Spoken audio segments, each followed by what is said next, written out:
আমি অ্যাকচুয়ালি তো সব উত্তর সঠিক দিতে পারবো না, আমার ধারণা থেকে বলতে পারি। প্রথম দিকে কয়েকজন দোকানদারকে জিজ্ঞাসা করেছিলাম, অনেক দোকানে বেচা কেনা তেমন হয়। তারপরে মাঝখানে বাংলা একাডেমির ভদ্রলোকের সাথে কথা হলো, তো বইও নাকি বেশি আসছে না, বই আসছে না। স্বাভাবিকভাবে তাহলে বই কম, কিন্তু দর্শক বেশি। আপনার লেখা বই মেলায় এবার কি বই আসছে? আমার লেখা আসছে, আগে ছিল বোনাস, এবার আসছে bonus 2, bonus Bangla, bonus spoken, bonus grammar. এই গ্রামারটা ঢাকা রেসিডেন্সিয়াল মডেল কলেজের অধ্যাপক, সহকারী অধ্যাপক আপনার আইনুল সাহেব লিখছেন। উনি লিখছেন, আমি গ্রামার লেখার মধ্যে আমি লিখতাম না। Yes, আমি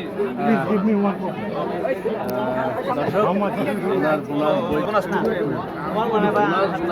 দুইটা বই দুইটা 450 টাকা, 450। আপনি হ্যাপি? বোনাস বই এমনভাবে তৈরি করেছি, আমি বলেছি যে বাংলাদেশে অনেক বিজ্ঞ মানুষ আছে, এইভাবে কেউ কোনোদিন ভাবে নাই, ভাবলে পারবে। আপনার চিন্তা ভাবনা খুব সুন্দর। আপনার জন্য দোয়া রইল। দর্শক বিদায়নগর ভাই থেকে এই দুইটা ভাষা কর, দর্শকের উদ্দেশ্যে কিছু বলেন, ভাই। দর্শকের উদ্দেশ্যে দর্শকদের উদ্দেশ্যে তো বলবো, তার আগে বলবো